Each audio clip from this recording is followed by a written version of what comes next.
if you haven't heard, and if you've already heard, I'm sorry. My family and I recently enjoyed a hiking adventure in Portugal.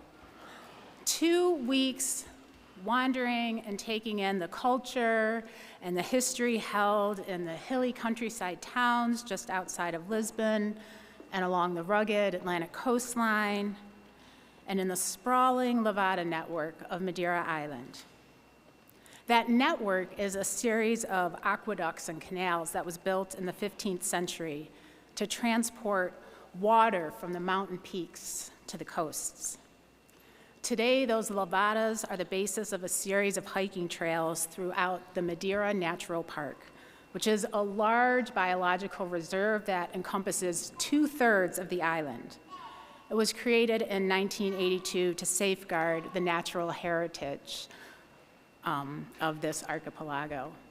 And it was spectacular.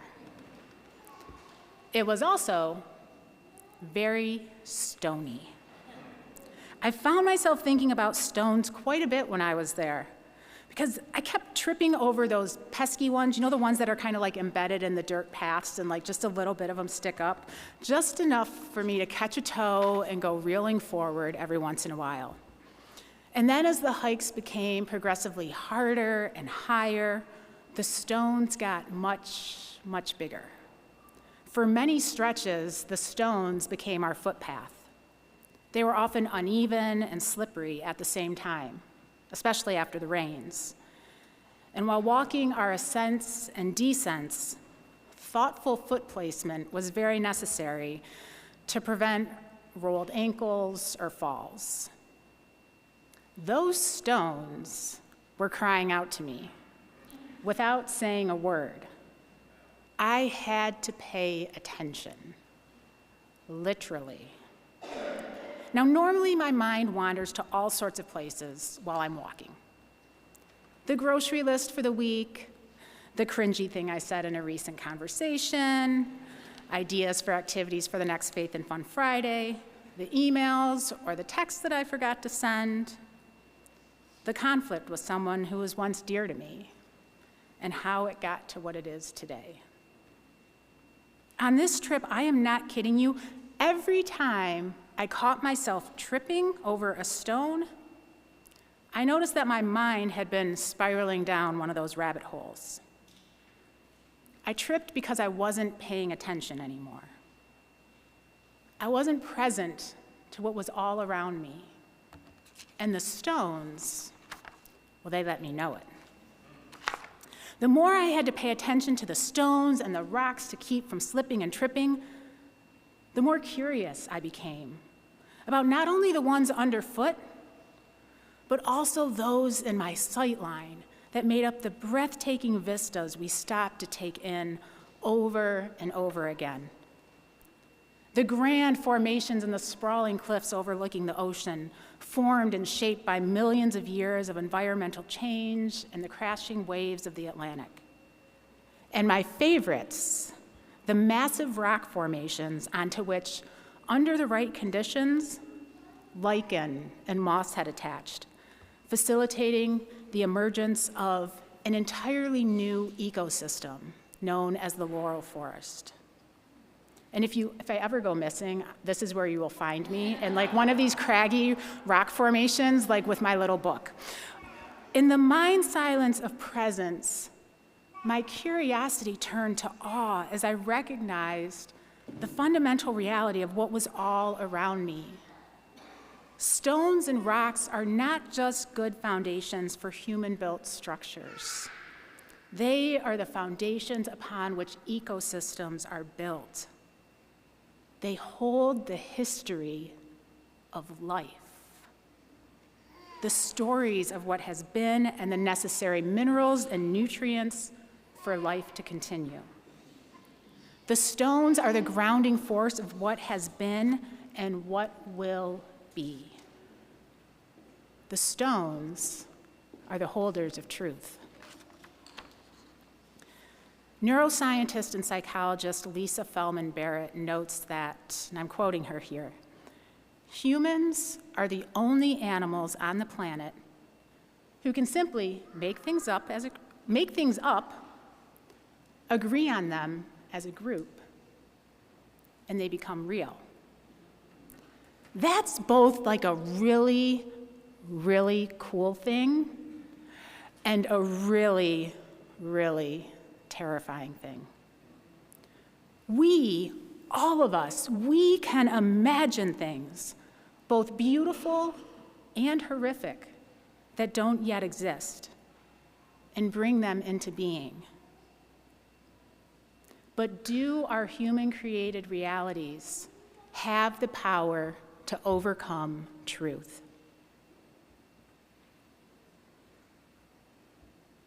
You might have noticed as Yuling and Emmanuel read our gospel text that the palms of victory do not wave in Luke's version of the Palm Sunday narrative.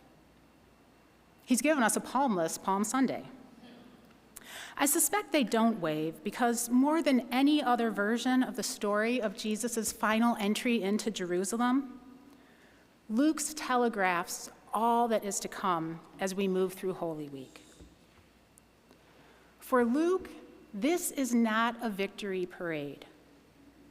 There was no victory in the praise-filled voices of the crowd and the voices that would turn so easily to denial and shouts for crucifixion just a few days later. He does not shy away from the truth of Jesus' last visit to Jerusalem. And perhaps this is because Luke is writing his gospel after the Roman Empire had crushed the Jewish resistance by destroying the temple in Jerusalem in 70 CE. The Roman Empire is very much alive and kicking when Luke is writing this text. And the Gentile audience to whom Luke is writing, they'd understand that. They'd recognize that, right? So it all makes me wonder when we look at Luke's version of the text. What is it that the crowd was told by those who felt their own power threatened by the popularity of Jesus and his message of compassion, forgiveness, generosity, inclusion, hope, and salvation? His message of a return to wholeness for their oppressed community that caused them to turn away so quickly and completely. Our own moment in this American empire, it speaks back into this very context, providing hints of the types of lies that might have been disseminated into the crowd. Lies like empathy is toxic and sinful and the fundamental weakness of Western civilization. Or maybe transgender people are a threat to women, whether on the field of play or in the public restroom. Or that diversity, equity, and inclusion programs keep the most highly qualified candidates from being hired. Or I've heard recently that owning our nation's history by offering museum exhibits that name systemic racism, center Indigenous voices, explore LGBTQ+ history, or examine America's long entanglement with patriarchy and empire make us weaker. Or perhaps that students naming and drawing attention to the genocide happening in Gaza and the silent war of settler violence against Palestinian communities in the West Bank are a threat to our national security. Or one of the most recent ones, that isolating ourselves and putting astronomical tariffs on everything that enters our country will strengthen our economy and usher in a golden age. It will make us great. And perhaps the lie that more than any of them we know isn't true because of the work we do here on Monday mornings at our Miracle Mondays resource fair, that immigrants are criminals and they're stealing your jobs and they make this country unsafe and are the reasons you can't make ends meet. And that to keep you safe and to shore up your pocketbook, we need to build walls and keep them out. And if they do make it in, we need to violate their constitutional right of due process so we can kick them back out. Friends, when we buy into them, these lies become our created reality. But thank goodness, Jesus is our stone in the path of empire, drawing us back to what is true, offering a promise that when we get distracted and caught up in these created realities, God will be there to interrupt the reverie of falsehood. I tell you, even if those were silent, the stones would cry out. And so here we are, friends. It's Palm Sunday. Last weekend, many of us were marching in the streets against our own oppressive empire. A Palm Sunday of sorts. 100,000 people down Fifth Avenue.